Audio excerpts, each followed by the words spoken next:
So this is the box, and this is axle chair, and we can put one Mudha at the back and place it inside, and in the same manner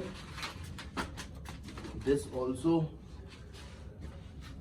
can be inside, and we can put it inside.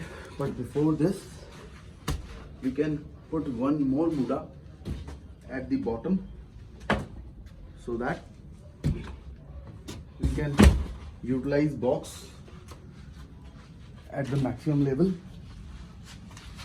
So technically we have put 6 items in that, 2 axle chairs and 4 Muddas.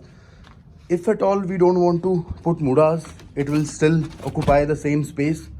So Muddas you are getting in almost no price. Now I'll close the box.